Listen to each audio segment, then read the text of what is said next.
Let's be innovative. Let's challenge a norm. Let's raise the bar. Let's be the elite.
To be the best, one must beat the best. Ovals, road courses, the streets of iconic cities, race after race, the top sim racing IndyCar stars will battle it out. In sim racing, it doesn't get any better than this.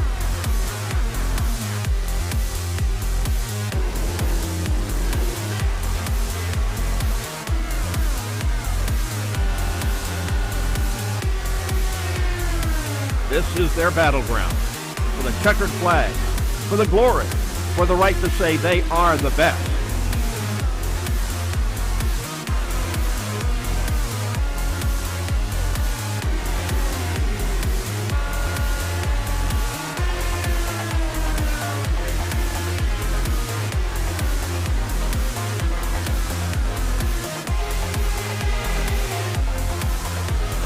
The cars and stars of the Lionheart IndyCar Series, presented by Butt Kicker, are ready to race.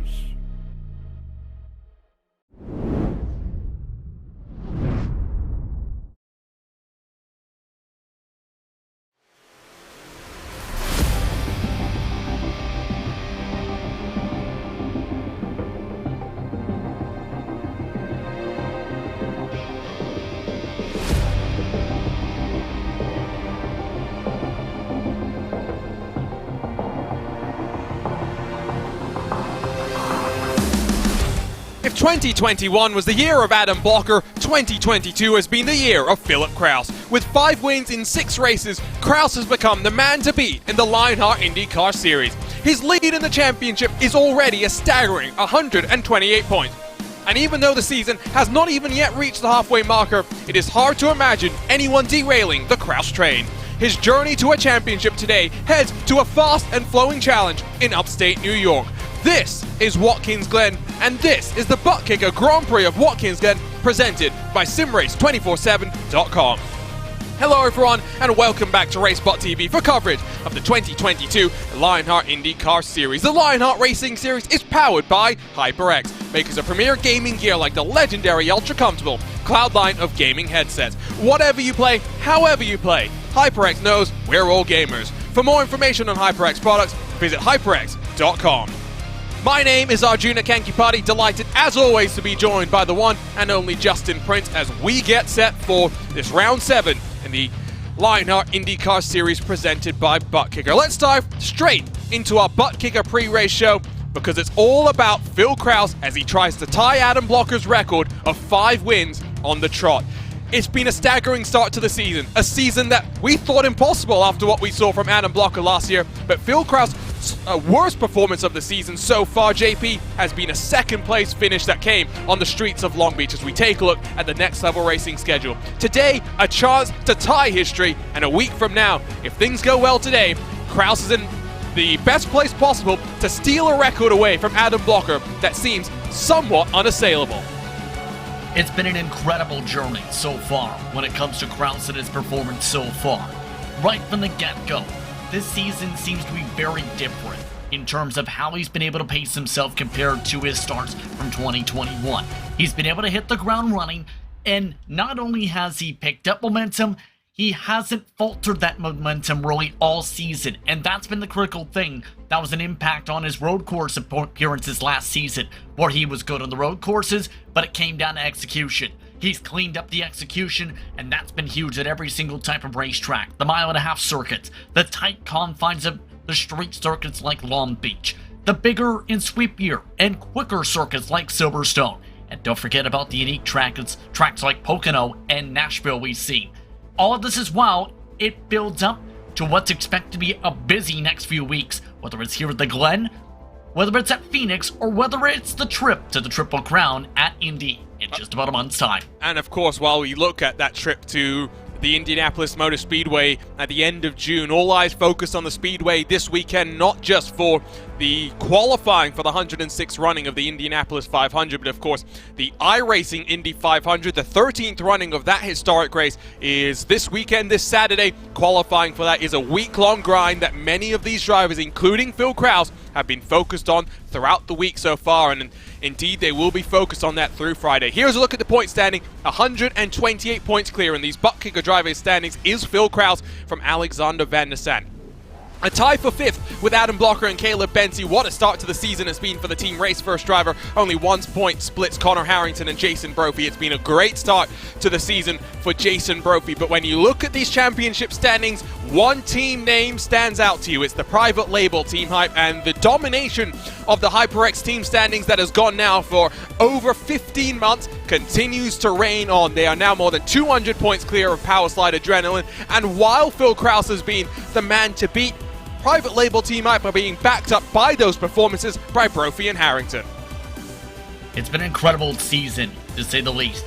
It's been an incredible past few months, as you hit upon, but it's very difficult to try and break that up when you have 3 very quick drivers on every oval you take them to, and you have Harrington and Krause as contenders each time out the series goes to a road course race. The main trouble spot has been Brophy on the road courses, but even he's been picking up speed as of late and starting to minimize his mistakes. Although he's at the bottom of the practice charts for today's action, I'm expecting some bigger things when it comes to that neon yellow machine. Powerslide needs to get the consistency down at the same token though, because they've had some bumps of their own amongst all this craziness, and amongst trying to battle it out with teams like MadWorks, who look to try and build up a bit of momentum after some of the crashes as of late. We'll talk more about MadWorks Motorsports, I'm sure, over the course of today's race. Here's a look at your Butt Kicker rookie standings, and well, Phil Krause at the front of the driver standings, Phil Krause at the front of the rookie standings as well. Van der Sant Benzie behind him, and maybe somewhat surprising given Malechka's dominance in the Speedway Series in 2021 that he's only down in 4th position. Marquez, Newsom, Riggs have also been ultra impressive to start off the season. The one surprising name to be back down in 9th position is Adriano Pinheiro. 2 pole positions to start off the season. He was unable to convert those though to good points finishes, and Pinheiro is languishing down in 9th, JP. I would compare that to what we've seen from Michael Goodman from the Speedway Series in particular, where it's been quick from the get-go in qualifying, good starting positions, but it's been mainly the execution, whether it's the time of the pit stops, whether it's entering the pit lane in of itself, whether it's staying out of collisions that end up putting drivers like Pinheiro, like a Goodman, behind the 8 ball the rest of the way. It's been a bit surprising to say the very least. A bit surprising too, I would say Lexus Newsom. Expecting big things from Newsom on the speedways. It's not been that good of his campaign, though. 6th in the rookie standings. Top 10, give her credit, though, for the overall standings. And with that said, let's dive into our series details presented by Gomez Sim Industry. It's Season 10 of the Lionheart IndyCar Series and Year 9 of the Lionheart Racing Series. We're campaigning the newest American open-wheel machine, the Dallara IR18, with a custom fixed setup built by Andrew Kinsella. Drivers have the ability to tinker with the front and rear anti-roll bars on the road courses. When it comes to the ovals, they get the weight checker as well. Prize money is leapt up from just over $7,000 in 2021 to more than $10,000 in cash and prizes for 2022. Our series champion will also win Gomez Sim Industries Formula Pro Elite Rim, as well as a Next Level Racing GT track cockpit. One Triple Crown down, we're lurking closer and closer towards the second at the Indianapolis Motor Speedway, and everyone is trying to chase, or was trying to chase, Adam Blocker. Now the man in their sights is Phil Kraus, and the team champions currently leading the way as well. Let's talk to you though about your Moser Racing event details as the series takes a trip up to upstate New York for the 9th time in series history. Sage Karam's streak of 3 wins in a row will come to a close today, and if Adam Blocker does not win, we are guaranteed a new winner in HyperX Victory Lane here at the Watkins Glen International Raceway. Drivers starting on the front row of the grid have won every single race in series history. Only twice previously has second place won. Pole position is very much a good indication, but interestingly, JP, when you think about that stat, only once has the driver that has led the most laps not entered HyperX Victory Lane. The key that we see here today, track position, will be important. Track position's important, making sure you maintain a clean qualifying lap, absolutely important to be able to make sure you're that driver who comes away in victory lane, because clean air is critical when it comes to the Dallara IR18 on a road course, as we've seen throughout the campaign. But the major difference from last year compared to the times of Sage Karam's dominance on the road courses in this series and its history, the tire compounds. Because last year, around this time, it was more so the red wall tire, which was the dominant tire. That has flipped, as we've seen throughout the year, to the tune where before drivers were avoiding the black wall tires. This time, they're trying to avoid the red wall tires, and that may be critical here today, a part of that potential swap around for the driver who makes it to HyperX Victory Lane today. The other thing that has changed significantly since our trip here in 2021 is the configuration that we'll be racing at today. Gone is the inner loop, or the bus stop as it's commonly known as. Instead of the fast, tricky chicane where you flick the car right, left, and then back to the right on the run up the long sweeping hill, instead now we'll go straight into the outer loop. Higher speeds, higher opportunities for the push-to-pass to come into play, JP. It'll be very interesting as well if people are able to defend well, because even if you get alongside on the entry to the corner, as you set yourself up down the hill into the carousel, there is an opportunity to hold off that car trying to make a pass happen. Yeah, it gives a bit more of an opportunity for a push-to-pass to be used if you want to make the attack try and work, but the tough thing you mentioned right there is the defensive line, because most likely the driver who is up in front of you is taking that preferred line for the outer loop up to the carousel, all the way towards the laces. And that in turn will make it extremely difficult to make the pass fully complete itself. Unless you get very close to the driver in front of you and they don't use a push to defend, so to speak, it will be difficult to try and make that backstretch work still, but it gives that extra bit of opportunity. In turn, how will the drivers handle side by side through the outer loop? We've seen, even with the bus stop, how dangerous that section of the racetrack can be, with how many mistakes that usually pop up coming out towards the carousel portion of the rumble strips.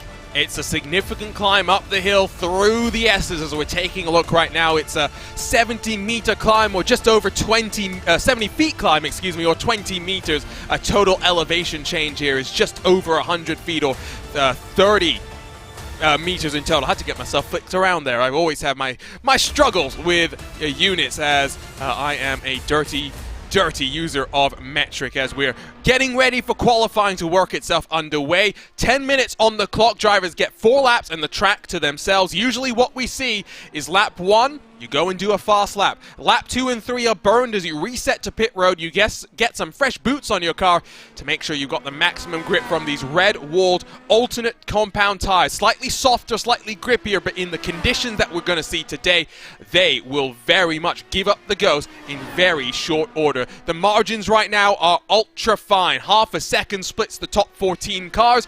At the top right now, though, is Ryan Otis, as he's on pit road. Connor Harrington, Joshua Chin second and third. Adam Blocker jumps up to second, and this is a crucial race to talk about when it comes to Adam Blocker.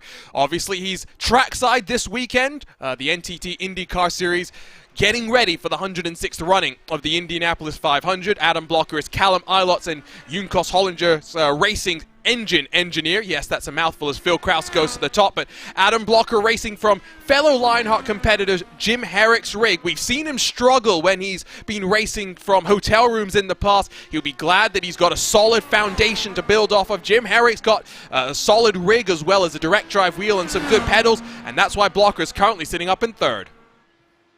Yeah, Blocker looking strong to start off qualifying. Up note, Phil Kraus, though, is at the top of the board now after his second lap. So that's the tough mark to try and keep up with. We also see one of the drivers who's running part-time this season, Joshua Chin, back for tonight. A little bit of drifty drift, still in the top 5 on the board. Check that. Matt Taylor, one of those MadWorks cars, jumps up as Joshua Chin throws it away. It was already thrown away, though, if we're being completely honest. So that's lap done for Josh Chin. Might be qualifying done with 2 odd minutes left. Time is winding down for these drivers to be able to roll out onto track and finish their qualifying lap in time. We're watching as the number 20, Chris Fowler, MadWorks Motorsport machine that currently sits in 13th, rolls his way through. Rob Malechka jumps up into 10th position.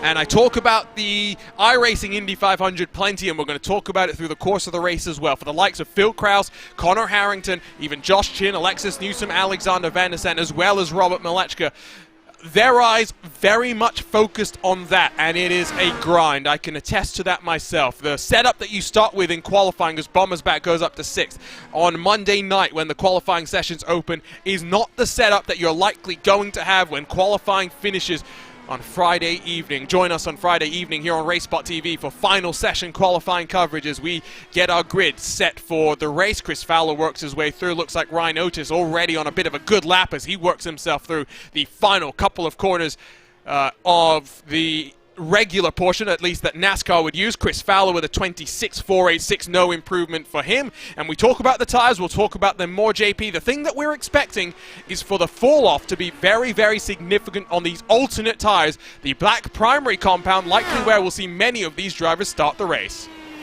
We're talking about this in fair bits of depth as a result of the reds versus blacks in terms of the tire compound where this season the Reds expected to last maybe 4 laps with the amount of fall-off that's expected. You mentioned the hot conditions. It's extremely hot for Watkins Glen here on iRacing Day, May 15, 2022. More than 110 degrees Fahrenheit.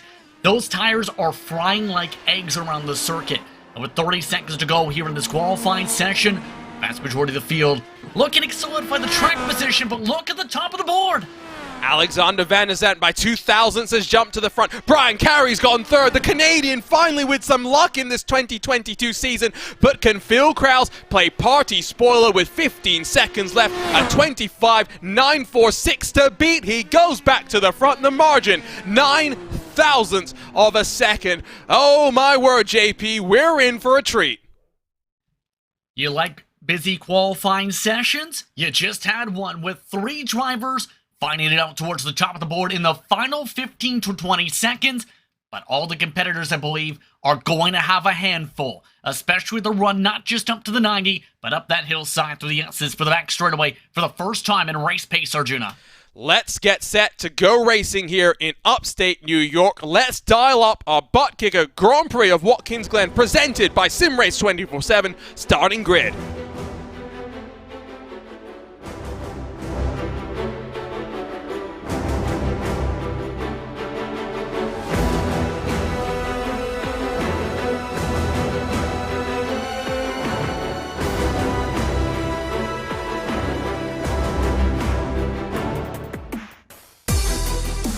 Here is a look at your butt kicker starting grid. A 125.935, good enough to net pole position for Phil Kraus, his 4th in series history. Alexander Van der Sant will roll off alongside. Watch for the pace of the number 96 machine. Has looked very impressive throughout the course of the practice sessions. Brian Carey, where did that lap come from? The 79 will line up inside of Ryan Otis, who's been very much impressing in 2022. Matt Taylor and Adam Blocker will share row number 3. Back in 7th, it's Connor Harrington. A 10th splitting the top 8. Kite Bombers back on the outside of row number 4.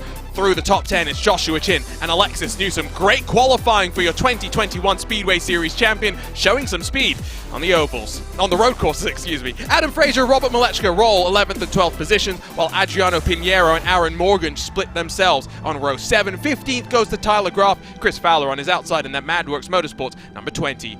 Brian Beard and Dustin Wardlow, 17th and 18th position with half a second through the top 18. Marquez and Rolf complete the top 20. Stefan Larkamp from 21st will share row 11 with Caleb Bensi, James Brandt, and Andrew Kinsella. Another disappointing qualifying for the Canadian, back in 24th position. Alex Guyon, Matthias Kraus, Jason Brophy, Mitchell Riggs, the next couple of cars with Matt Houston, and AJ Musselman through the top 30. Chris Lanini and Tony Schowen 31st and 32nd, while Paul Jenkins and Joe Branch are the 2 final cars with lap times on the board. Luis Gonzalez Nunez 31st and Lionel Calisto, an end-of-line penalty to serve, will drop behind Mike Rigney. 37 cars in our field here today. We've got a full pace lap to talk about the race, and of course when it comes to a race like this, fuel mileage might just prove to be very, very vital. Let's not dawdle though, let's get to the action at hand, and let's start by running you down through today's featured onboard cameras. Starting with the Graphics Esports onboard. Graphics Esports, world-class design from the real world to virtual. Visit graphicsesports.com. Today with the HyperX on board, it's Matthias Kraus. Whenever you play, however you play, HyperX knows we're all gamers and HyperX is always ready to game. The Candyman Dustin Wardlow carries the Dewar's Candy on board, world's best taffy since 1909. Visit dewarscandy.com. And the reason you see the butt kicker on board with Matt Taylor in the pit lane, we'll get to in a moment. Sim racing is better with butt kicker. Visit thebuttkicker.com. And here is a wrinkle to start things off for Arjuna. Taylor with a technical issue right off the starting blocks. Contact with Harrington before they got rolling on the pace lap. We'll see if we can grab a replay of what happened there, but that is dramatic and not how for Matt Taylor, who qualified up there in 5th position. He would have wanted to start this race. He's going to be slightly frustrated, I have no doubt about that. Let's grab a look at that RaceSpot TV replay and let's see what happens here. So you can see they're on the grid, they're getting ready to roll. The first couple of rows go. Matt Taylor does not. Now what does Connor Harrington do, and how does this all escalate into Matt Taylor on pit lane? Of course you can see he's got some sort of hardware failure that is stopping him from being able to roll. Connor Harrington eventually ups and tries to go and clips the back of Matt Taylor, and that might just be a little front wing damage that Connor Harrington has to nurse in the early stages of this race. Doesn't look too much visually, at least on Connor Harrington's car, but absolute disaster for Matt Taylor. He's been quick throughout the campaign, he's been improving on the road courses, one of his best qualifying performances on a road course this year so far. And then you have that happen. You just don't expect that to happen to you. And 37-car grid, that is absolutely catastrophic. He'll start from pit lane, hopefully, assuming he can get those issues sorted in time. He's got a full pace lap, so never say never. There might be that opportunity for him to roll himself back out onto track, albeit all the way down in the field. Prediction time, JP. Who's coming out on top here today? Well, it's hard to predict against Philip Kraus because he's been the hot hand when it comes to not just the series in general, but the road courses, or before the dominating streak, it was him and Blocker as the contenders. He's got good track position. I like Kraus's chances. But don't count on Van der Sant. Remember, in official action with you in the IndyCar Open Series, He's been amongst the favorites on some of the road courses this year in the 96. I definitely think Van der Sande is not to be trifled with, but I think Kraus's road to make it 5 wins on the bounce to tie the record of Adam Blocker in 2021, that pathway is very much open. He's got the field in his control. We're ready to go racing for the Butt Kicker Grand Prix of Watkins Glen, presented by SimRace247.com. Green flag flies. We're underway here in Watkins Glen. A great start from Connor Harrington. Brian Carey getting slightly swarmed on the run down into turn number 1. Kraus leads the way side by side for second as Van der Sande tries to hold off the charge from Connor Harrington, Van der Sande uses the push to pass. He should be able to fend off that challenge for now. It's all about the momentum in toward the outer loop. Van der Sande did not get a good launch whatsoever, it seemed. Harrington's getting turned! And that has caused absolute chaos. Adam Blocker's been mixed up in that. The iRacing gods made just a smile down on him, but we managed to get through that, I think, for the most part safely. 2 NHR Esports machines getting mixed up. Marquez and Larkamp looks like the Candyman, and AJ Musselman involved as well. Chaos and carnage. I did wonder what the removal of the bus stop chicane was going to have do to us. Yellow flag flies. We're under caution here at Watkins Glen. Mostly safe is an understatement for some. That was a 10-car pile-up for the first run down the back straightaway. Unbelievable, to say the very least. And for Harrington, tempers have to be flaring in that pit lane. One of the top drivers expected to be competing up in the front tonight. Him and Brian Carey make tire-to-tire contact, Arjuna, it seems, and it causes calamity. Gonzalez Nunez, Wardlow, Marquez, Larkamp, who is among those looking to approach the 1,100 start club, Jay Brandt, all demolished before we end the first lap. Let's see if we can grab a look at what happened then, and we'll slow it down, take a look at our RaceBot TV replay. We're going to have to jump a little bit further back. We'll get a look at the start, and we'll focus on what happens with Connor Harrington. So it was a good launch for him as he tried to make it 3 wide on the run into turn 1. Now, crucially, out of the 90, he does not use a push to pass. Now, I wonder if maybe he's going to rue that. He would have had the opportunity to clear on Alexander Van der Sande. Brian Carey did use one of his push to passes, and from here, it's when things got interesting. We take a look from up above. We watch as the Canadian gets an almighty toe, and he tries to pinch, and now we get the views being obstructed by the tree, so he missed all the fun there. Now watch though in the aftermath of what goes on here. Harrington comes across the track. The Candyman gets mixed up. The 2 NHR Esport cars get mixed up. I think Tony Showing got involved as well. Talk about chaos. That is utter carnage. Now taking our glance right here, you see just that little close moment. That bobble right to the right rear tire in the left front. Have to pin him around there. And just a little bit of a maybe thought of the defensive move, realized it towards the middle portion of the moment that it wasn't going to work there. They just get that touch bit too close with the one bobble, and it's enough to disable Harrington's car. Some good moves from Otis and company to avoid, but after that mark, Harrington, when he hits the second time against the Armco, even with the brakes locked, nowhere really for some of the drivers to go, right in the heart of the racetrack. You're just holding on from that point. That was a hellacious bit of contact there. We'll try and grab a couple more looks at it. We get the puffs of smoke. Let's see who else. Jay Brandt, I think, got mixed up in that one. Luis Gonzalez Nunez as well. There's the car rolling back across the track. Now, there is Larkamp up in the air. You can see he gets mixed up with his teammate as well in that Alcantech NHR Esports camp. Let's ride on board with Jay Brandt then. Well, he actually got involved in something separate, so we missed that. And is that a self-mistake? Oh, and that's through the S's up the hillside, in fact, side by side to the back of the pack to add to all this. Oh, he gets loose. And yeah, looked like he was thinking maybe 3 wide for a moment, then caused him to step out a little bit as he was trying to settle it out.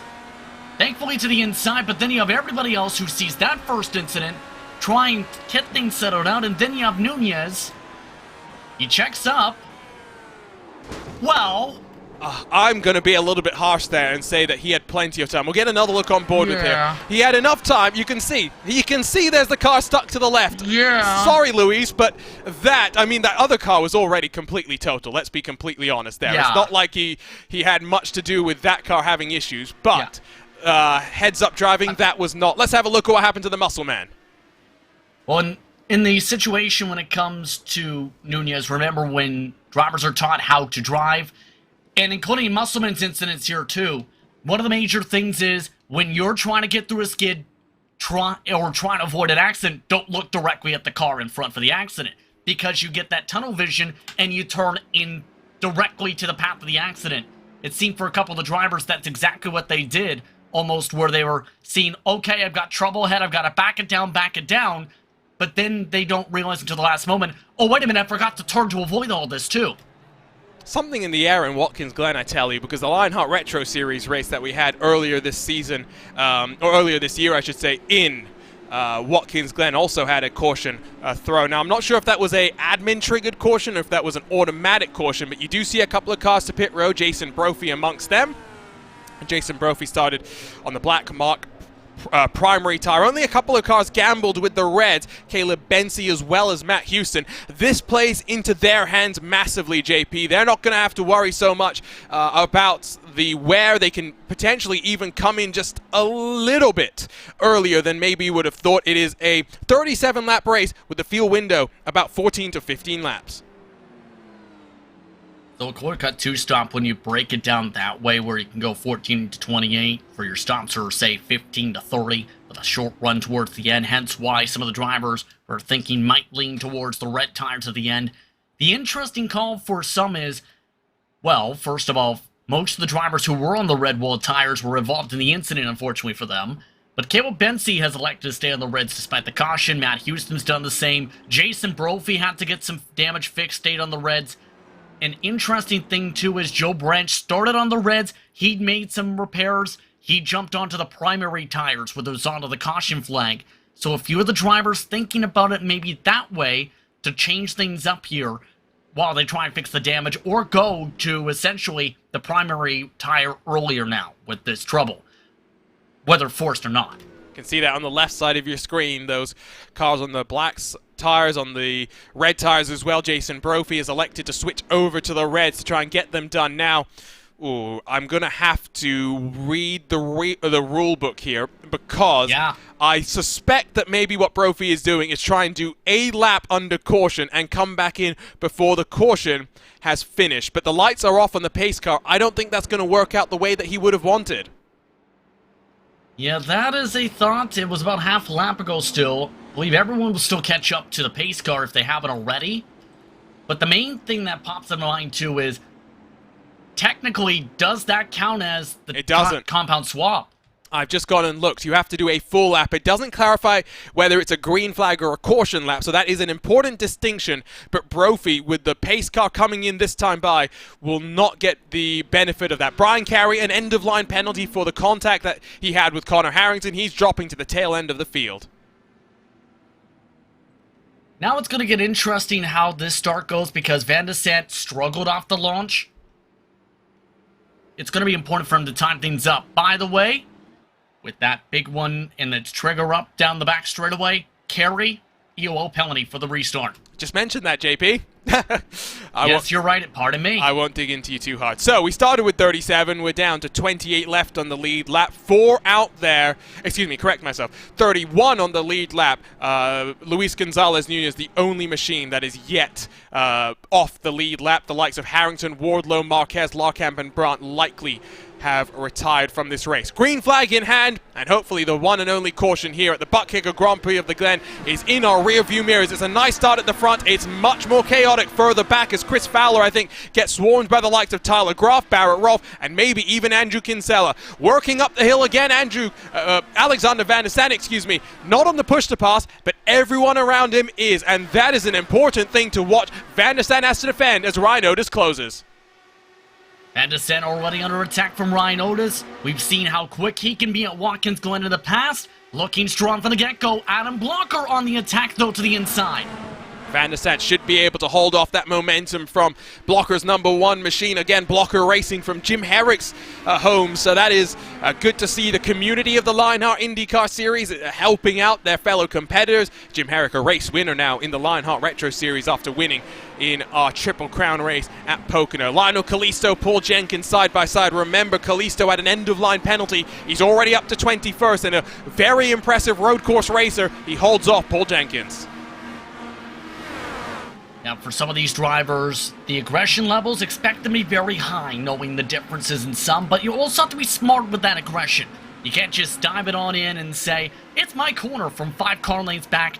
That's how you get an air pile-up to come back in. So expect some of the drivers to have to think about and consider the give and take here with the flow of this racetrack. Wait for that prime opportunity that we've seen pop up already in the backstretch. Be very curious to see what happens with Caleb Bensey's tires. Van der Sant straight back on the offense, gets in front of Ryan Otis, and taking full advantage of this is Phil Kraus, who's 1.3 seconds clear, and Van der Sant recognizes the urgency to work his way back closer on the push to pass and trying to work his way forward. Remember, it's a fixed setup series. Drivers don't have to worry about wing angles. We won't be talking about different top-end speeds unless anyone's got some damage. Otis on the button trying to defend from Blocker. Maybe look on the offense on Van der Sant as well. Plenty of action as they work themselves into the outer loop for what will be the third time under green flag conditions. Looks like Bomber's back has been passed by Frazier. Yeah, Bomber's back, Munsel's dropping back. Barrett Rolf also went a bit wide going to the 90. Heard it was involving some side-by-side. He's dropped 2 spots already this lap. Some of the drivers from Ascari not having the prettiest of runs to begin. Bomber's back for the bright side for the team. Still inside that top 8 from the get-go. But several drivers who have shown some good pace in the road courses this season right behind. Malechka, Pinheiro, expect both of them to try and make some passes soon based on the tempo we've seen from them this year. Bit surprised that Pinheiro qualified down in 13th, but you win some, you lose some. Matt Taylor has worked his way onto the black mark primary tires. I didn't catch what he started on, if I'm being honest, but after being on pit road to get this race underway, he's up in 22nd. Yes, he's down 17 positions, but it very much could be a much different scenario for the Madworks Motorsports number 8 machine. Still leading the way at the front is Phil Kraus as Alexander Van der Sant tries to close that gap to within 1 second. He's still technically within the drafting range, but very much, on the outskirts of it.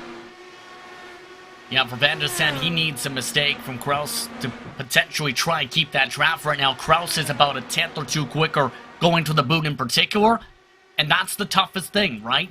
Because if you have someone who's up at the head of the pack in the clean air, better in the technical corners, the braking zones, that is so much more difficult for you in regards to that air wash to try and maintain that pace.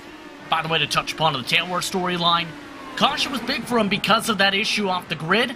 He didn't pit during the caution, keep in mind, as we see some of the battling.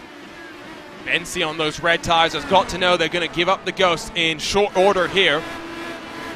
Already working lap 6 of our race here today. Let's grab a look at what happened to Barrett Rolf. JP mentioned this earlier, and it was just miscommunication. He wasn't necessarily side by side, but Caleb Bensey moving back under the brakes. Get another look at it, maybe on board with Barrett Rolf here. You can see just doesn't realize that Bensey's going to try and move across. I saw this earlier today in the VCO Esports Racing League, and yep, that is unfortunate for Rolf. He's now dropped down 2 positions as a result of that, sits in 16th spot. Not only that, he's lost the draft to 15th by more than a second plus as a result of some of that track position lost. Not what Rolf would have wanted to have, where he was already up 6 spots before that trouble spot. But here's the tough thing too, right? If you move under braking, you risk the contact.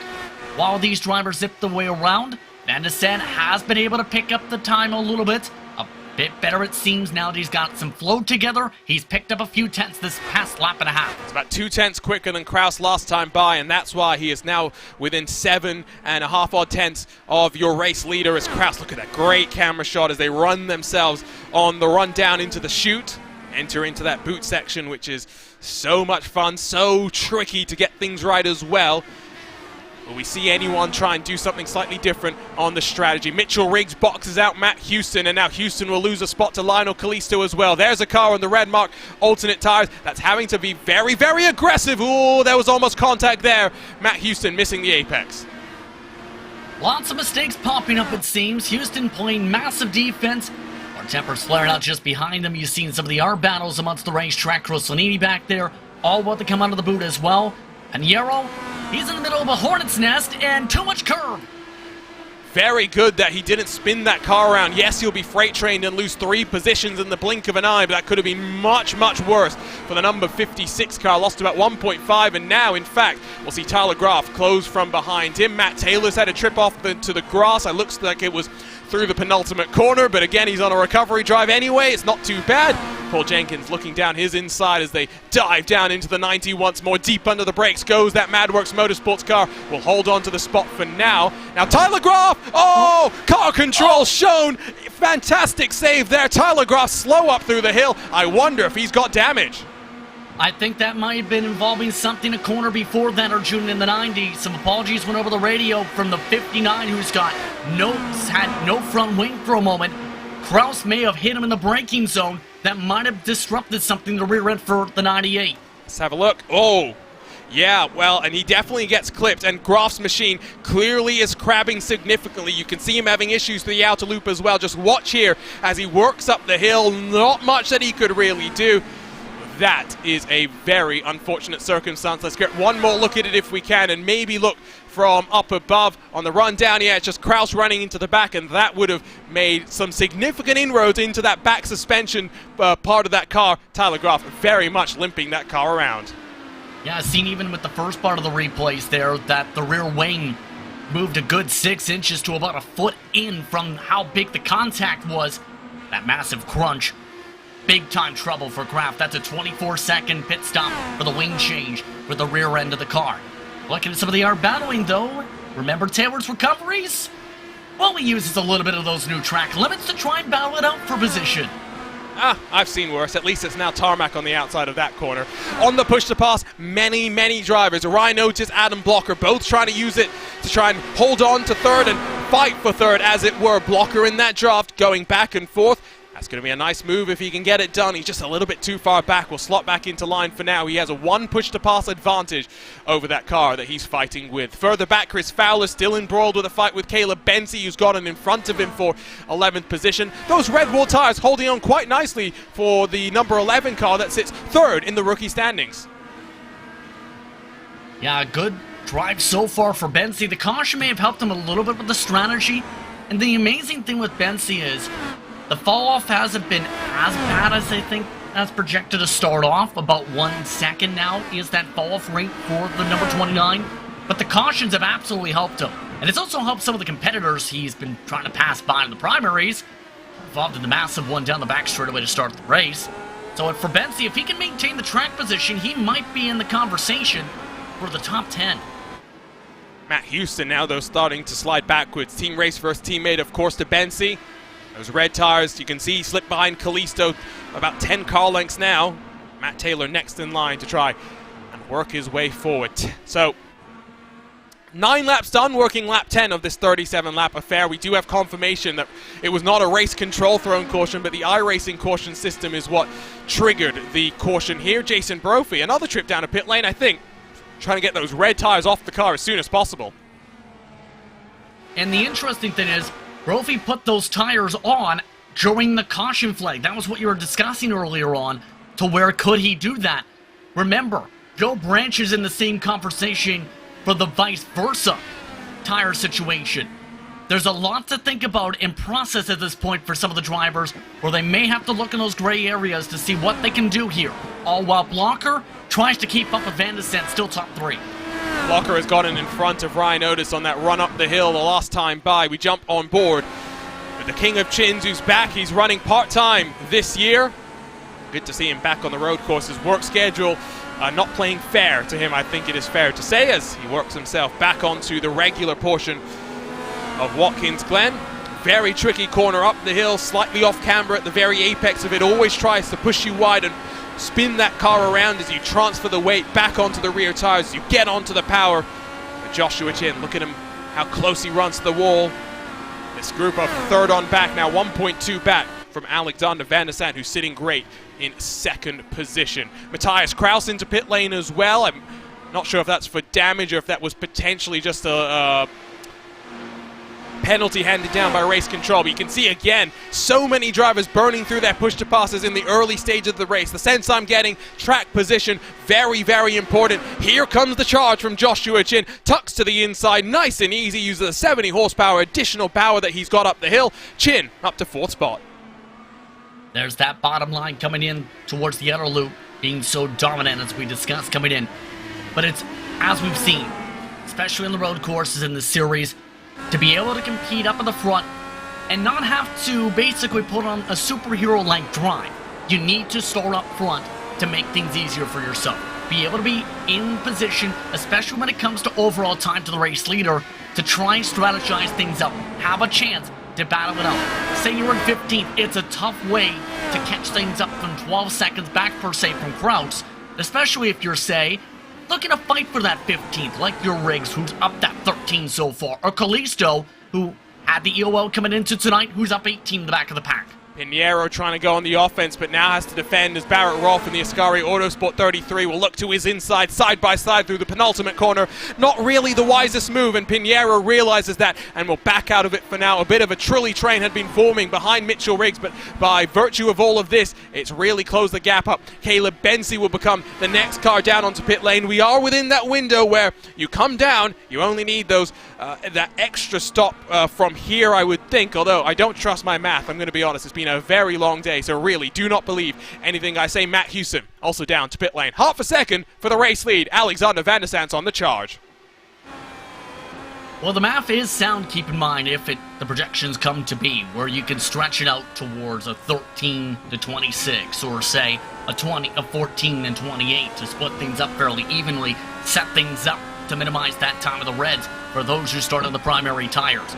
So that equation does come into the logic, so you can still trust what that says, Arjuna. Keep in mind, if you're amongst some of the cars fighting it out here, you have to think about how this could play out strategy-wise, but also, have you been saving that extra touch bit of fuel, if you've been able to be able to go that extra lap to minimize the time on the reds at the end? Bombers back and Malechka very close to bumping with each other as they work through. Aaron Morgan in that wonderful 24 car behind will take full advantage of that. Now that is an opportunistic pass. That is where you recognize that there's an opportunity to be had. And Aaron Morgan now up 5 positions inside to the top 9. Great move there from the 24 machine.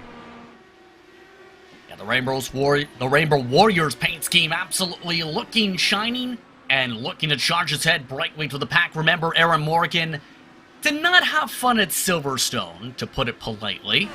And he's someone, remember, who's always very quick on the road courses as the past 2 years. Looking solid so far, up 6. Added a little bit of a change to the bat. Seems to look more like raindrops on the side. While Joshua Chin looks to try and drop Blocker on the top 3 and does. Nice and easily towed up the hill. Not even using the push to pass, I do believe. That car sails its way on by. Left side of the screen, you can see the push to pass usages so far. It's a 60 to 70 horsepower spurt. You get 10 usages of that. You ration it over the course of the race. You can see on the left side that most drivers inside of the top 5 being rather patient. Adam Frazier, one of the more impatient. He's already down to 6, having burned through 4 of them. Bit of side-by-side. Pinheiro sees Mitchell Riggs in front, and Kinsella trying to have a look down low. Kinsella just trying to pace himself. A lot of work done, as we've talked about in the past, when it comes to Andrew in this series. And right now, he's been having a big-time fight to try and sort himself out here.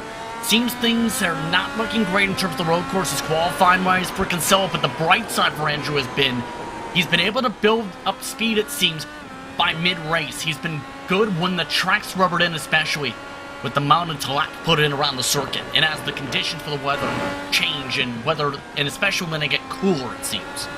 On board with Lionel Kalisto, end of line penalty up to 16th spot. Josh Chin on the button trying to close to Phil Kraus and to Alexander Van der Sant at the front of the field as we etch our way closer and closer to the halfway marker of the race.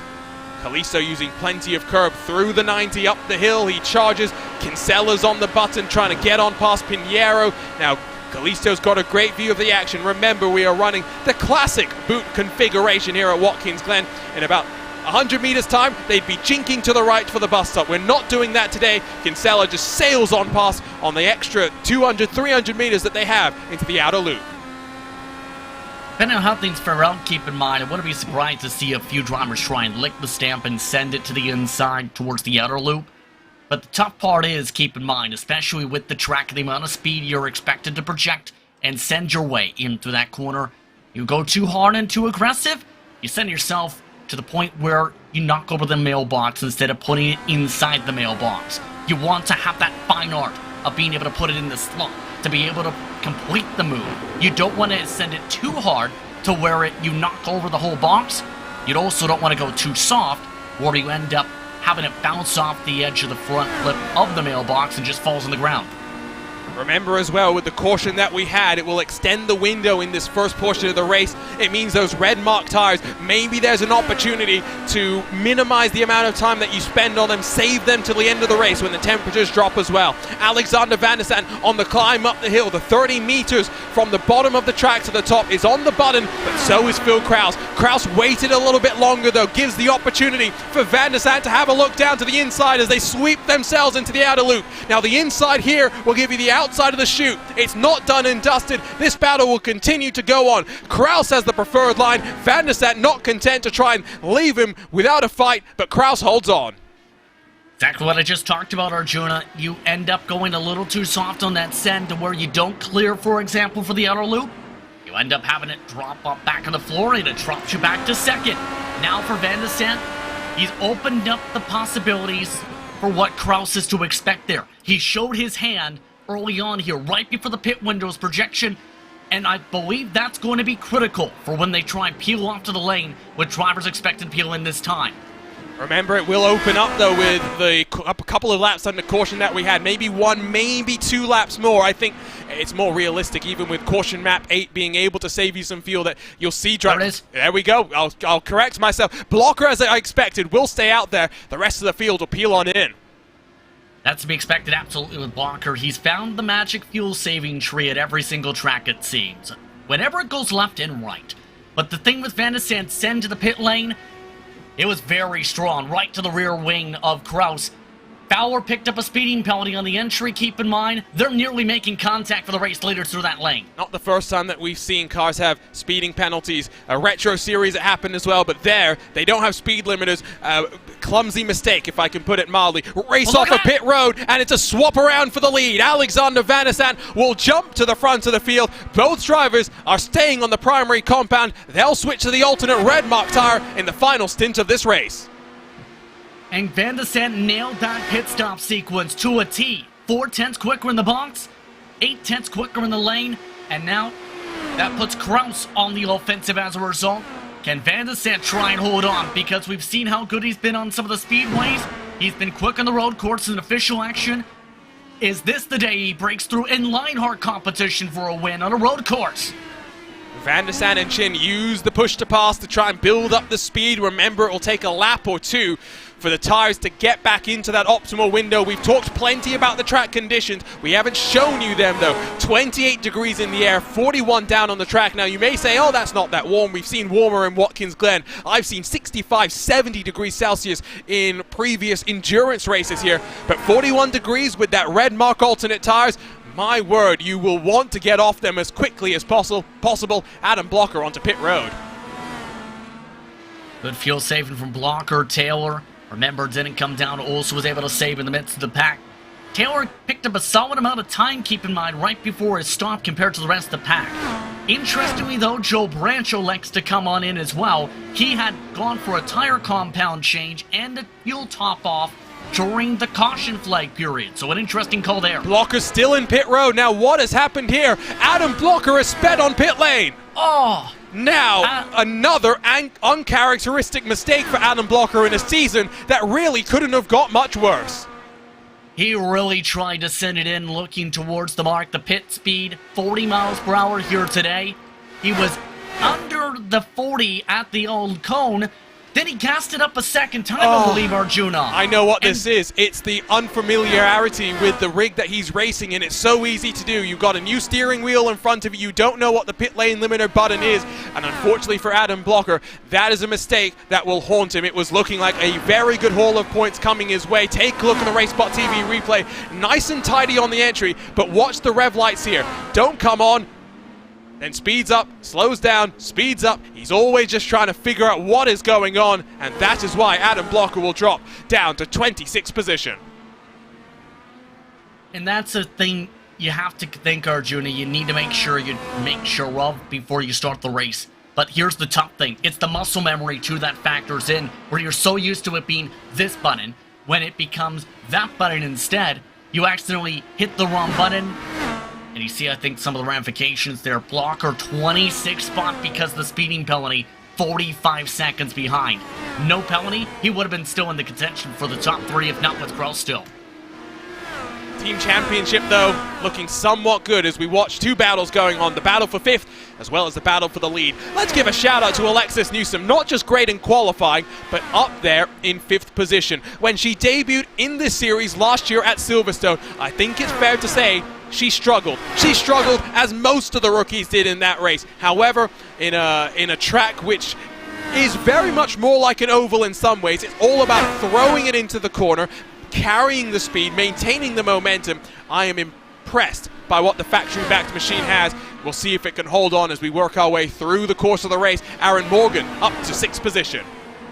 Right, in terms of that improvement of the road courses, Newsom shown a fair bit of speed improvement on them throughout the campaign. Nashville was second, keep in mind, very quick that race. Kentucky second place as well. Silverstone stayed out of the trouble to finish in 12th at the track she made the debut in. But many of these drivers still trying to sort themselves out. Some of them looking for career win number 1 in the series, others looking for career best, all while the fights continue. It's been a thrilling 18 opening laps of this butt kicker Grand Prix at Watkins Glen. The run to the checkered flag is coming up next. It's a three-way fight. Joshua Chin closing lap after lap. Alexander leads the way in upstate New York.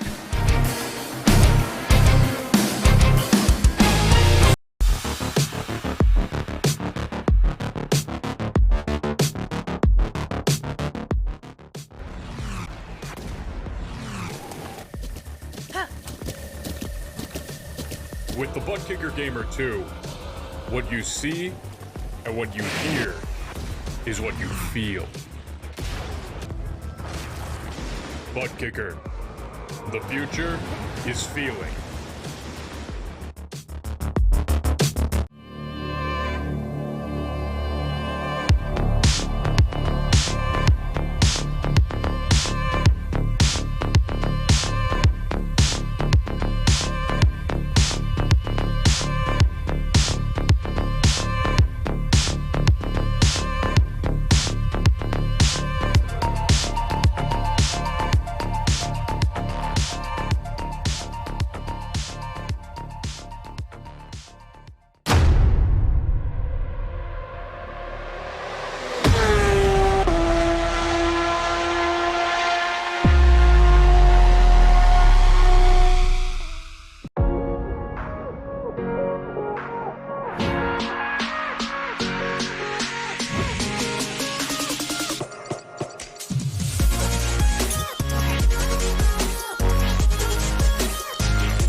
Welcome back to RaceSpot TV and coverage of the 2022 Lionheart IndyCar Series. We're in upstate New York for the Butt Kicker Grand Prix of Watkins Glen, where Alexander Van der Sant leads the way in what has been a dramatic race, to say the very least. A caution on lap number 1 took out 7 different machines. From there, it's been a cornucopia of excitement, and we're delighted to have you along for the ride. Alongside myself, Arjuna Kankipati, delighted to be joined by the one and only Justin Prince. And Justin, Phil Kraus is putting on the pressure, but as it stands right now, Alexander Van der Sant is soaking it up like a sponge. So far, so good for Van der Sant. Remember, he's been somebody who's been able to execute strategies to a T in the past in Lionheart competition in the 96. It will be a tough cookie to crack when it comes to Kraus. And when it comes to Kraus, though, we've seen how much he's been able to try and push in the past, and how he's been able to try things differently and make it work to an extent in the past. This has been one of his biggest tests of the entire campaign on the road courses. Kraus looking for 5 in a row to tie the record that Adam Blocker set last year in 2021. Van der Sant searching for his first career victory. Joshua Chin at one point was closing, but the gap has stabilized. The gap, if anything, has slightly increased. It might be a 2-horse fight here for the win in Watkins Glen. A fight going on as well for 16th position. By no means have we been just focused up front. There has been so much action. It has been hard to track. Adriano Pinheiro loses a spot to Matt Taylor. The recovery drive from the Madworks Motorsports machine has been something to behold. It absolutely has been, especially with the technical issue from the get-go, and the contact from the get-go. Already up to 14th, still in the primary tire, looking like he's going to be on the alternate tires at the end of the race. And for Taylor, keep in mind, he's been nearly matching the pace of the race leaders. 127.6 last time by. The leaders in the 127.3s for reference. Taylor's been quick, to the point where if he was avoiding that trouble, he'd likely be in the podium spots right now. He's that quick. I've been very impressed by him, as also impressed by Alexis Newsom, who does lose a place to Aaron Morgan, but this is a career-best road course finish for Newsom if things hold as they are. Very much an oval specialist, and I don't mean that in a bad way. I just mean that she's so fast on the ovals that she's got some catching up to do to get that quick on the road courses as well. Of course, Newsom, one of many in this field that are focusing on the 13th running of the iRacing Indianapolis 500, which is coming up this weekend. Qualifying has been underway since this past Monday, and it's a grind, it's a slog. Newsom, one of the 6 or 7 Team i5G machines that is looking to work their way towards the feature race, which is this Saturday at 5 p.m. UTC, 1 p.m. Eastern, 10 a.m. Pacific, live on RaceBot TV. Join Will Vincent, myself, as well as Lewis McLeod, as we get set for what should be another historic day of racing at the Brickyard. We're, of course, coming off the iRacing Fixed 500, where poor Alexander Van der Sant lost out on the final lap of the race. Casey Kerwin with a mighty move in the closing couple of corners. Van der Sant not too thrilled that iRacing featured the finish on their social media, but I can tell you what, that the Fixed 500 is one thing. He'll be delighted to win today, but last weekend was all about setting up for this coming weekend. If there's any race that you want to win, it's a race that's got 13 years of history behind it. And that's in regards to the sim, absolutely, because of how much work it takes to get there, how much prestige there is in the open wheel community to win when it comes to winning at Indianapolis Motor Speedway. It's a tradition like none other for a reason, with so many families who make their way to the facility, all becoming one by the time the green flag flies, to see who can make history. And that's going to be exciting to watch once again this weekend, to see which teams have brought their A game, who's been able to prepare well enough, and who will execute when the bright lights are on and when you need to perform to be able to make history. Grab a look at a RaceBot TV replay as Brian Carey will lose not 1, but 2 positions in the space of just that straightaway, the run down into the outer loop. His teammate Andrew Kinsella will sail on past, and Matt Taylor, we talked about his recovery. That is a bold send around the outside, albeit slightly assisted by Brian Carey in that Power Slide Motorsports machine. Still watching this battle for 5th on back with a big old gap. They are 5.5 odd seconds behind Ryan Otis, who is very much in some no man's land, as is Joshua Chin. The fight for the final step of the podium might be one to watch as we etch our way closer to the final pit stop window of the race. Most of these drivers, JP, have to switch over to that red mark alternate tire compound, the one that we don't expect to last very long, and that's why you'd expect these cars to go until their tanks are dry. Seeing those expectations being realized by some, Jason Brophy just peeled in for reference. That window is now within that mark to make it to the end on gas based on the projections. But as we've talked about in the past in this series, the further you go, the less fuel you likely need to put in the tank. The lighter the car with the less fuel in it, the faster you go. That will be a major mindset. Van der Sant trying to use the traffic to break things up a bit. Try to use Tyler Graff as a pick to try and break a bit of the draft. I wasn't sure how that would play out until the last moment there. Didn't really help, though. Caleb Bensey's now gotten in front of Lionel Kalisto. Bensey started on the red marked tyre, so he'll be sticking on that alternate compound tyre to the end of the race. Bombers back Carey, as well as Riggs and Graf, the only cars out on track with that red mark alternate tyres. Pinheiro gets past Carey, and maybe this explains the slide backwards from Brian Carey. The fact that he's got those alternate tyres on his car, he's been out there for 8 laps. The expected crossover point when those black tyres start to become the preferred compound in terms of pace has been indicated as between maybe 4-5 laps, and that's why Bombers back will come down to pit lane very early in the cycle. Carey 2. And Bensey indeed as well.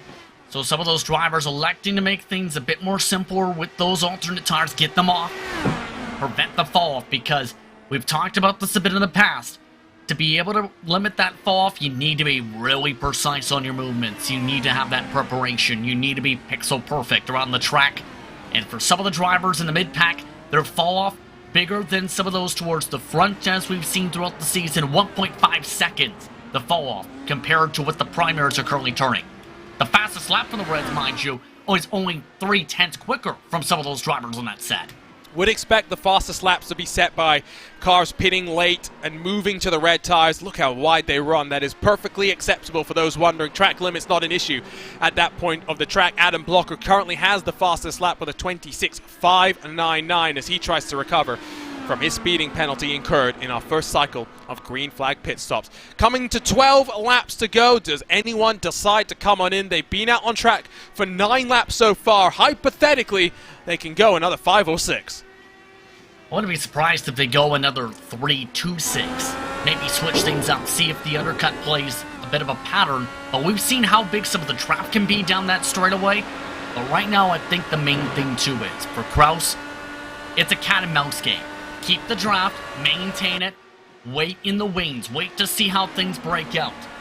If you see an opportunity, maybe go for it. He's got a chance to do it without the push to pass. Great run out of the 19 when sweep to the outside line. Now Van der Sat tried to go this route to get past for the race lead, but he's able to carry enough speed, cut the nose off of that number 19. Van der Sat then compromised down the hill through the chute because Kraus had his nose to the inside and forces Van der Sat to continue being defensive. The more they fight, the closer Chin might get. Kraus very wide all the way up into the marbles. Van der Sat holds on. You do look at the lap times, 26.9 last time around for Phil Kraus, only 3/10 slower than his fastest lap. The fall off on the primary tires is not significant. The undercut would be a bold strategy. You'd pay the price at the end of the race. Especially, as we talked about, with those abilities the competitors have been able to have up at the very front to minimize that fall off. Absolutely. They have been dialed in. It's going to be interesting if we see a peel off this time with how aggressive things were. And yes, you're right. Believe Newsom may have had a problem. Yeah, Alexis Newsom, a technical problem will drop her down. Oh, no, there she goes. She's back. That's one of those things with iRacing sometimes. You never know what's going to happen. It's scary for those in front and behind you as well. They don't know where your car's going to be. Newsom will hold on to 7th spot. That's a way to scare your spotter, too. And Jacob Oster, if you're watching along and then lose the car, it's like, okay, you're in the middle of the pack. I have no idea where you are. Good luck. Good luck. Please come back. Please come back. There you are. And battle for the lead. Looks like Kraus will try again to the outside, again through the outer loop. It is again going to be Van der Sat that can run himself and try and hold on. Kraus with a lot more momentum down the hill this time around. To the inside looks the private label Team Hype driver, and he's back to the front of the field. 2 drivers have controlled the pace of this race. Does Van der Sat tuck in and try and do it in the pit stop cycle again? That has to be the possibility now because he couldn't keep the defense up. Kraus has just been able to time things up just precisely right for the S's to get the draft. Keep an eye on that entry mark. Lap 12 this time around. Expect them, if not this time, probably the next time around. And it looks like Van der Sat really struggling with the aero launch on that send coming out of the boot. I think he turned in just a little bit too early as well. That really did compromise him quite significantly as they rode into that third to final corner here at Watkins Glen. The gap opens up to 0.4 of a second. Now Phil Kraus has a push to pass advantage. He's got 2 more than Van der Sat has behind. From here, Kraus could use them in all but 3 of the laps left in this race as we tick ourselves to 10 laps to go. I think Phil Kraus back in the driver's seat. He absolutely is, because he's been very quick and clean there in the boot. And he's been just in that patience game for much of this run, all the way up to a few moments ago. But he already knows, too, the draft was a huge part of that run for Van de Sande, with no push to passes used by him. At this point, you have to keep that in mind if you're the 19. Be ready to be on that button after your pit stops. I think they're all just trying to give themselves a good run out of the 90 to have a look down into the outer loop, and that's now going to be the crucial thing for Van de Sande, who seems to be trying to turn it early to get some clean air onto the nose of that car. We'll see if that holds true, if that's maybe just the preferred line of Van de Sande. But if there are two different approaches, these two drivers very equally matched on pace, and even if Van de Sande doesn't come out on top in this race, JP, he will walk away with the confidence that comes with going wheel to wheel, foot to foot, pedal to the metal against someone like Phil Kraus. You see that difference? Same line taken for Van de Sande yet again. He is really struggling once he gets within that 2-3 car length difference to the rear wing of Kraus in the middle of the exit of the boot. Now we'll see if they come down. Looks like they're going to the very edge of the fuel tanks. About 8 to go when they likely have to come in. Aaron Morgan is already saying he'll come in from 5th. Chin is in as well. Otis boxes too, so those two out front. We'll see what the undercut might look like. A good indication is about to be given to us as the field starts to streak on, and Frazier will stay out, as will Newsom and Malechka. So a bit of a split there with Chin, Otis, Morgan, and even Kalisto all down onto pit road. Van de Sande got a great run out of turn 1, and this time it's Kraus that goes on the defense. To the inside goes the pink and black machine. To the outside goes the white and purple. It's side by side once more. Van de Sande nose in front as they sweep through the main part of the corner. It's deja vu. It's Van de Sande that gets on through. And Kraus really did not want to let that go for a moment. He was really pitch hard to the right, trying to turn that car to keep it off the side pod of Van de Sande. But this is the swamp we were potentially expecting to see if you open up the door with the draft. See that swamp back. Now that timing for the pit stop and making sure you don't speed, also important. And here's the big question. Can Van de Sande and or Kraus perform better on the alternate tire than their counterpart? That's going to be the biggest part of all this, to be able to win this race now. And again, it was a pass done without the assistance of the push to pass. Does that mean that on the final lap of the race, coming to the 1 to go, to the white flag, do you want to be in second? My indication is probably not. Here they come to pit road. Looks like both of them boxing. Van de Sande committed once more, and if he can execute on pit lane this time by, Van de Sande might even build up a bigger buffer through the course of the pit cycle. And remember, it was Van de Sande who was up to 0.8 of a second quicker in the pit box and the lane of itself last time. Frazier, Malechka, Newsom as expected, also coming on in. Watch that peel, and this will be important. It is a bit of a downhill incline, keep in mind, to the 90. That will impact some of the braking. And as expected, alternate tires jumping on to be able to make that tire swap. Van de Sande quicker. Kraus again, half a second slower in the box. 0.7 in the lane. And it's a big gap that's opened up. I think Kraus might even get jumped by Josh Chin if he's not careful. 1.7 seconds the delta, and Van de Sande knows he's got to scamper for the hills as he gets on the button. Kraus electing to save it. He'll be able to use one push to pass for every single lap we've got left in this race as they come across the stripe one more time. Only 1.4 splits Kraus and Chin as well. Van de Sande has got the race in his control. Can he maintain that control is the most critical part, because we've seen how good Kraus can be once you get a few laps in. The top thing, remember, has been the cold tires with Kraus and his problems. Some of the air drivers at Long Beach earlier this year. Here's a look at the battle for 5th. Adam Blocker, remember, still needs to pit. He's not making it easy, though, for some of the drivers who have already pit, though. Now expect him to come down very late and for a very short stop. Might just take as little fuel as possible. We'll have to switch compounds of tires, though. He's not going to be able to try something bold and take a no-tire stop at the end of this race, but it's a cornucopia of action. It's a hornet's nest for about 5th on back, where Aaron Morgan has stretched his legs very slightly. Another driver with an impressive showing has been Adam Frazier in that number 12 machine. Plenty of excitement to look at in the mid-pack of this field, but it's all out front where the fight for the lead is raging on. Down to 1.6 at the line. We'll watch the lap times. Joshua Chin with a 25.603 will take the fastest lap of the race. The Flyers are going to come quick and fast. Phil Kraus onto the button. Not a surprise to see that pace pick up. Blocker of note has come on in. Johnny Robert Malechka III having to come in again. He had a wing change during this stop, and he's had to peel in a second time, Arjuna, in 91. Not sure what's happened to the red and white machine, but that is frustrating, I am sure, for Robert Malechka in that number 91 machine. Was on for a good finish of his own, and a season which has really struggled to get underway in many regards continues to be a bit on the back foot. 1.1 the gap at the front. Van der Sat is going to feel the pressure next time by. Phil Kraus flying on the red alternate tires. What did I say? This is something we've seen from Kraus a few times throughout the season. You give him the alternate tires, he can blister quick laps on the alternate tires.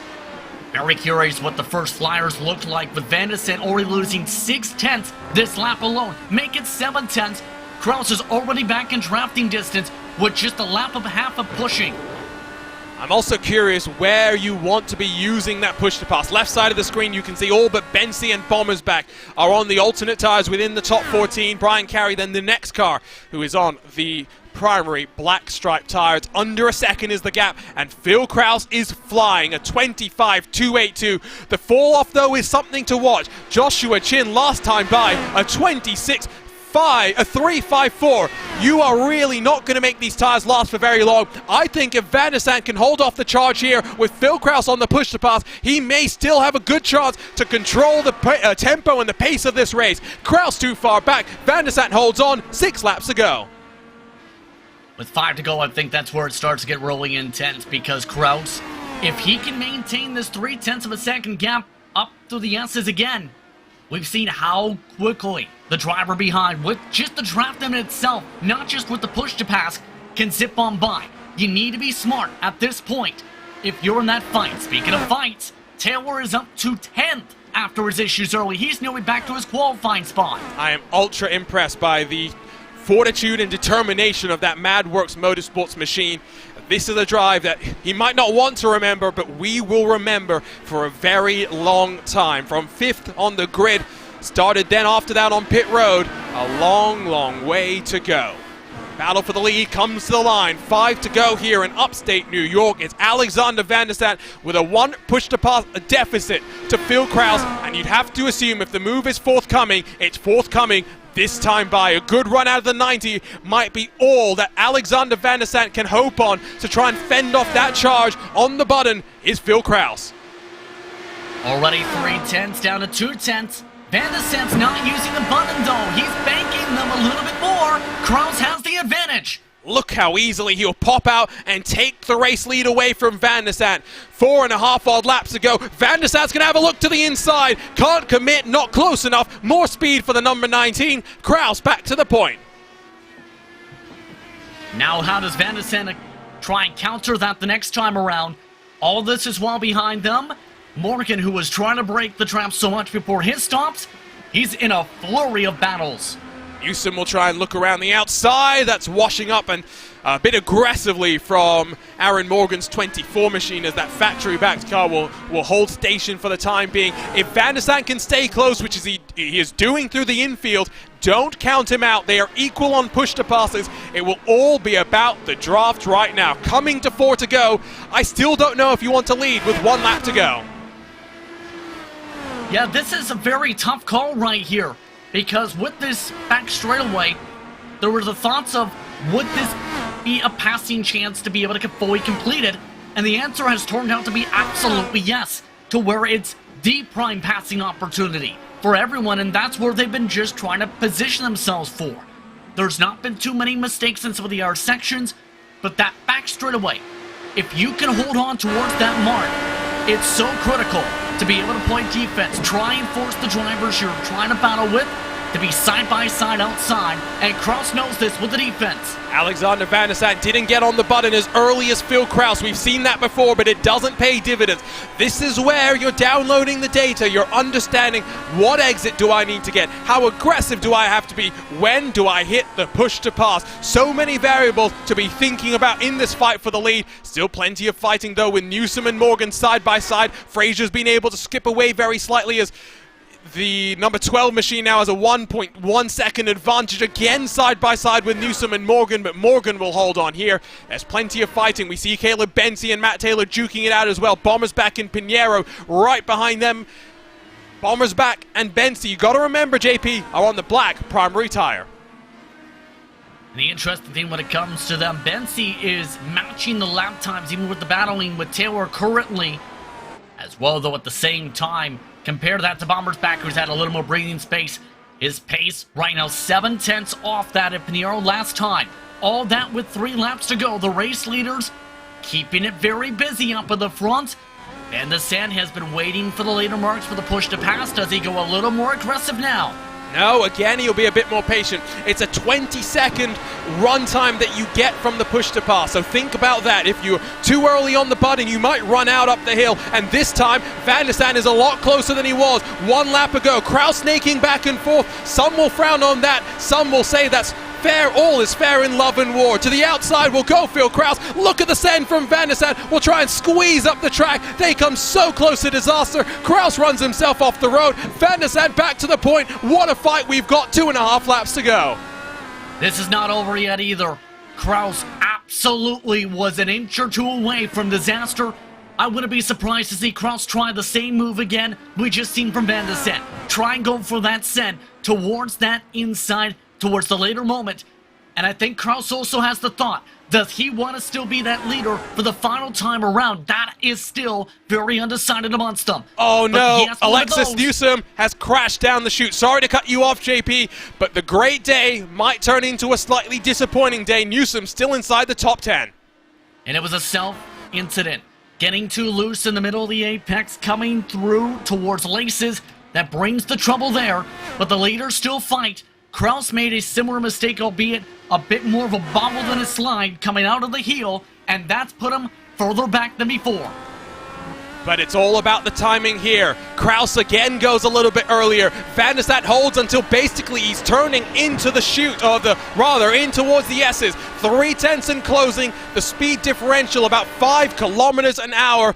I think Van der Sande might just be able to fend off here. I wonder if you want to try and defend the outside line rather than the inside. But Van der Sande decides to make contact. Oh, they both hang on to it. Inches from disaster. But Kraus up and out of the groove. 1 second splits the leaders. That got very dangerous there. Van der Sande seemed to move up a touch bit, but yet Kraus trying to go to the middle of the track. Both of them wanted the middle of the track. How does Kraus respond here? Not a lot of time to gain a full second back. With a lap and a half to go, there's more trouble you see in the background. That was the incident that we had with Alexis Newsom. So, like you said, just made the mistake by herself. She's going to be slightly frustrated, but again, I think plenty of positives to take away from the race. Look from up above as we ride here at Watkins Glen, and we see just how close to disaster these two came. I'm going to say that's a racing incident. I don't think either of them is to blame. Kraus will still be frustrated, coming to 1 to go. That frustration, he's already taken it out on the time in of itself to close up. He's gained half of the time back in 4 or 5 corners. Here we go, final time. 1 to go at the Butt Kicker Grand Prix of Watkins Glen. Alexander Van der Sande is 7/10 clear, and with a tidy run out of the 90, might be able to put Phil Kraus's hopes of 5 wins in a row out of memory. Nice and early on the button for Kraus again. It's Van der Sande that's more restrained, that tries to get the boost of power all the way to the entry to the outer loop. Here comes the snake forming once more. A little bit more restrained from Van der Sande than it was from Kraus a couple of laps ago, but Van der Sande well and truly clear as they swoop down into the outer loop. All Van der Sande needs to do at this point, minimize any potential bobbles, hold on to the apexes. Don't do that, that was a little bit too wide. Kraus gained a little bit more. Here they go though. Out of push to pass for the both of them. If there's a move forthcoming, it's a move on merit. It's a move emboldened with victory in sight. A couple of corners left to go. Can Alexander Van der Sande hold off the points leader? 1 and 2 in the championship, flipped around on the track. 4 corners to go, and Van der Sande has victory in his sight. Nice and tidy through a corner he struggled at in the dirty air. Just has to work his way through. 2 more corners. It has taken 8 races for Alexander Van der Zandt to become a winner in the Lionheart IndyCar Series, but it does not get sweeter than this. He fends off the dominant force in 2022. Alexander Van der Zandt wins the Butt Kicker Grand Prix of Watkins Glen. Unreal is an understatement, to say the least, with how this has played out. 2 of the fastest drivers all day, right on the front row, do it out to the very end. And the emotions, they were very high, to say the very least, throughout that run. But all but came to a head with that battle with about 2 to go. Van der Zandt, though, able to close it out to win this one. Pit execution was a critical part of the 96's strategy that put him up at that front group and then some, both stops today.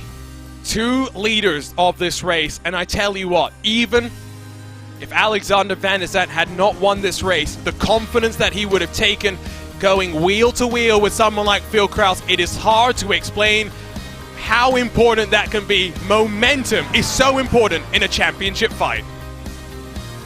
Especially if you want to be able to maintain that. You, first of all, obviously, with momentum, need to start off with that building block. Then you have to build on it, add more blocks to it. Go from having a singular block to multiple blocks to a whole wall of momentum, all the way to a whole house full of momentum. And be able to try and take over some who may have their own houses in certain victory lanes. Van der Zandt, he's been able to try and build his own stake in the middle of HyperX victory lane now. Remember how his career started in 2021. Alexander Van der Zandt was so impressive as he climbed his way onto the podium. We thought he might be able to win at Auto Club, second to start off the season, second at Silverstone, and finally in HyperX victory lane, Alexander Van der Zandt celebrates a winner in the Lionheart IndyCar Series. Some well-deserved donuts. This is the momentum that you want to see heading in to one of the crucial weeks across of the iRacing platform as Van der Zandt tries to become a winner in the iRacing Indianapolis 500. What a race that we had. It started off with a caution, it's ended with chaos. A fantastic race, and let's take a look at our Sim Race 24/7 race results. Alexander Van der Zandt wins by just 0.6 of a second from Phil Kraus. Ultimately a bit of drama in the closing stages, but I'm sure Phil Kraus will not be too frustrated. 4 wins in a row is definitely nothing to be sniffed at, and the stretch of consistency for Phil Kraus rolls on, no lower than second in this 2022 campaign. Joshua Chin will be delighted with a third in that number 93 car, although it doesn't score points for the main private label Team Hype organization. Rhinotis with a quiet but comfortable drive up into 4th. Adam Fraser, Aaron Morgan, 2 cars making a great deal of momentum up through the field to finish 5th and 6th, while Lionel Callisto in that number 97, an end-of-line penalty, works his way up 30 positions to finish inside the top 7. Caleb Bensi, well, qualifying didn't go his way, down in 22nd. He finishes in 8th, plus 14, while Matt Taylor, after his technical issue at the start of this race, recovers quite nicely to finish inside of the top 10. Kai Bommersbach tried something different on strategy. Unfortunately, did not work out the way that he maybe would have wanted it, but still a good drive from the Ascari Autosports driver to get inside of the top 10. Alexis Newsom showed the road course speed that we were wondering where it was. The 2021 Speedway Series champion will try and carry this momentum forward with plenty more road courses still left in this 2022 season. Adriano Pinheiro behind her, with Andrew Kinsella working himself up from 24th to 13th. Brian Carey, best qualifying in the season. Unfortunately, a drive-through, or rather an end-of-line penalty for an incident that caused the chaos on lap 1, drops him to 14th spot. Alex Guyon and Mitchell Riggs, both drivers up double-digit positions, while Brian Beard finishes in 17th. Jason Brophy in 18th after, again, being someone to try something different on strategy. Matthias Kraus 19th. Adam Blocker with a pit road penalty in the first green flag cycle of pit stops will come across the line in 20th.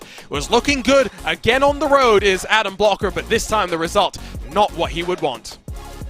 Joe Branch in 21st, while Rob Malechka's behind him in the second of the power slide ignition machines. Paul Jenkins, Chris Lanini, and Tony Showen through the top 25. Mike Rigney, Chris Fowler, different stories for those two drivers. One gaining 11, one losing 11. That number 20 machine somewhat cursed, it would seem, here today, while Matt Houston and Tyler Groff both finished one lap down.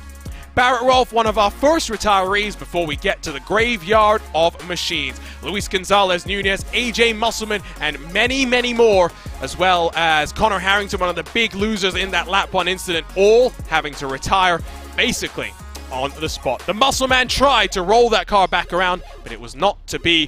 37 started, just 29 finished. Fastest lap went to Phil Kraus in the closing stages, like we said, on the new red alternate tires, but ultimately second place in the fastest lap. Might have been wanting 5 on the bounce. And with that said, we finish our look at the SimRace 24/7 race results, and we dive our way into the HyperX post-race show, because the Lionheart Racing Series is powered by HyperX, makers of premier gaming gear like the legendary ultra-comfortable cloud line of gaming headsets. Whatever you play, however you play, HyperX knows we're all gamers. For more information on HyperX products, visit hyperx.com. And with that, we join HyperX victory lane with a delighted Alexander Van der Sant. It's his 8th race in the IndyCar Series. It's his first victory. You've been strong this year, Alex, but you went toe-to-toe with the man that's been the one to beat in 2022. Talk to us about what it means to finally be a winner. Man, I'm speechless. Man, that was such a hard race.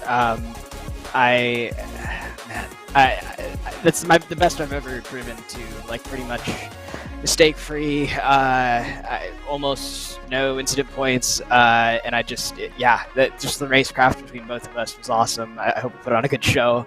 It was such a fun race. I can't believe I finally got that win. Well, and I want to ask about the pit stop execution there, because that was what the key thing seemed to be for you, to jump Kraus in the first cycle and then to build a bit of a buffer in the second. What did you have figured out there? Had you saved a little bit more fuel? Because you were quicker in the box both time than the 19 machine. I was never delayed on fuel, so I think it was just, getting in and then getting out of the box. I know at least for the first stop, we launched, I think, at the same time, but I just had better traction when I was moving, so that was just enough to get ahead of him by pit exit. And second one, definitely getting in, I think, was the big thing. I just nailed my marks. I had a clear track in front of me because I had gotten around him that lap, and was able to just focus and just get it perfect. I still don't know if you wanted to be the car in the lead coming to the white flag. Knowing what you know now, knowing how the race played out, where would you have wanted to be with 1 to go? Right where I was. I won the race, so it's I guess I was where I needed to be. The contact on the second to last lap, it's a shame that happened. I would have, he was pitching that entry, I would have done the same exact thing. It happens. We're both cool with it, but but he got. It hurt him more than it hurt me, and so that gave me that buffer for the last lap, and it was just enough to stay ahead. Even the buffer leaving the pits, that allowed me to just take it easy on that out lap and save the tires, so I had a lot more for that last lap, I think, too. It was a lot more stable. The caution helped, too, because we were able to go that extra lap. And, I just was able to execute on that strategy and brought it home.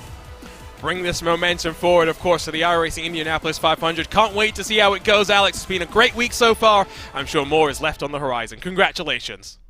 Thanks, Regina. Alexander Van der Sant, a winner and in HyperX victory lane for the first time, if not the last, in his career. We now join Phil Kraus, whose road to tie Adam Blocker's consecutive win tally might have come up short, but the streak of top 2 finishes at the very least that has started at the beginning of this season continues to roll on. Phil, I'm sure that was a fun race for you. You went toe-to-toe with Van der Sant there. Oh, yeah, it was a really fun race, really difficult race. One of the practice races, I think it was on Tuesday, just talking about the race real quick.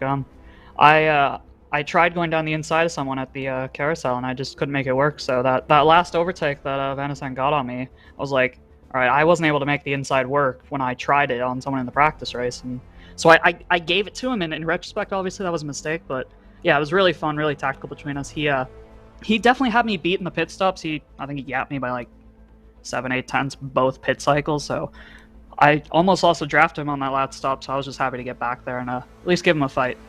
It's been a crazy season for you, Phil. I mean, 120 points clear coming into this race with just 6 in the books. I mean, I keep asking you about this run, and I'm going to hopefully keep asking you about it because hopefully it does not end anytime soon. But up next is a trip to Phoenix. What are you thinking about the short ovals? Phoenix, it's a good track.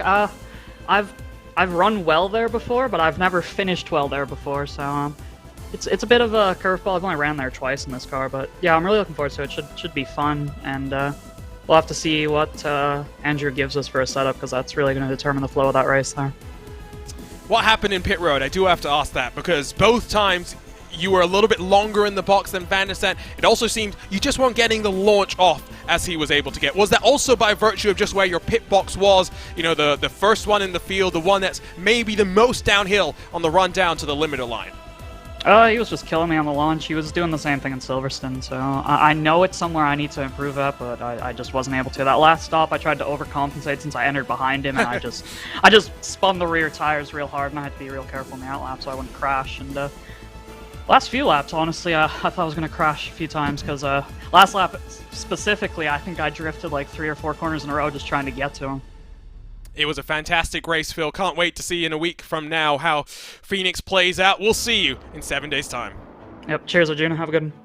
Phil Kraus also inside the top 5 of the iRacing Indianapolis 500 qualifying, so we'll see him this weekend on RaceSpot TV. But a man we didn't see much of, mainly because he was in no man's land and had a rather quiet race after the chaos of lap number 1. Joshua Chin, talk to us about your viewpoint of the utter carnage that emerged on the run into the outer loop. Well, I wasn't expecting to see a Beyblade in front of me to start the race, but Connor got turned into one, and thankfully was in a spot to miss the wreck. Unfortunately, a lot of guys farther back got caught up in it, but I guess the caution kind of worked out for us to be up there in the top 5 and kind of reset without quite as much of a packed up field, as Alexis had a bad restart once we got going. But yeah, I wasn't expecting to get third out of this, especially after starting 9th. Just kind of sat there and vibed the whole race, got around Ryan, got around Blocker, and then Blocker had a speeding penalty, and that was pretty much the end of me battling anyone, and just kind of sat there behind Phil and Alex and just came home to third. Haven't seen much of you this season, obviously because you've been somewhat busy with your work commitments as well. You must be glad at the very least, though, to have missed half the races so far, that when you have come, you've either had speed or you've been involved in incidents. It's basically been one of the 2 options. Yeah, I think working at Midnight's actually worked out pretty well, because the last 2 races have actually had some speed. Nashville had to start from the back, and kind of had to fight my way up as much as I could and got 11th out of it, but tonight worked out really well. Pace was there. I wasn't quite there with Alex and Phil, but it's if that race was last year, if I run like that, I would have won, but it's a different year, and Phil's on a different level this year, so hopefully he keeps that going and can get the championship for private label team hype. I'll ask you about this weekend as well. Are we going to see you for the iRacing Indianapolis 500? You're a prior winner of the event. You know just how important that race is to the community.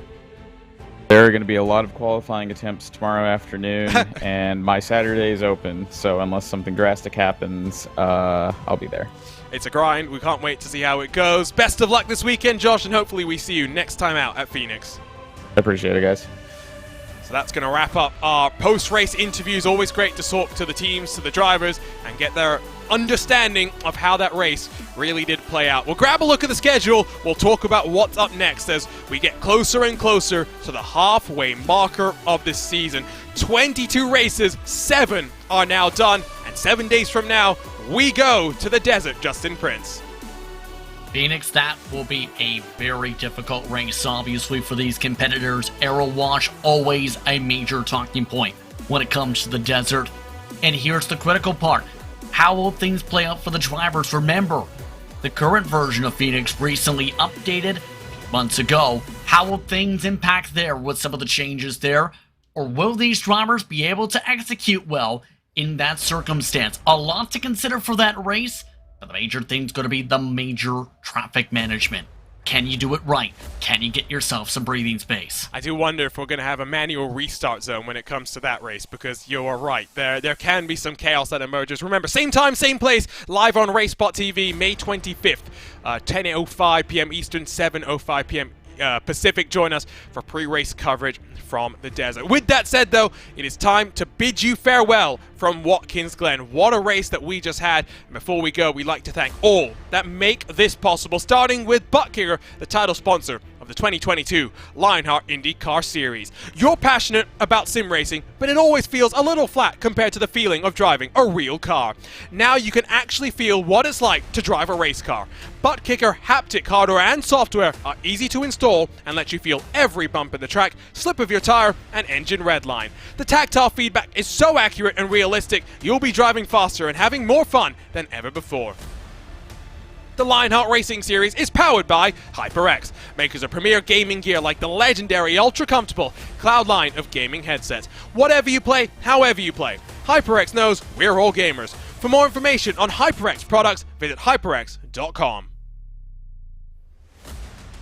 Next Level Racing is an industry-leading cockpit and motion simulator manufacturer devoted to creating the most immersive experience possible.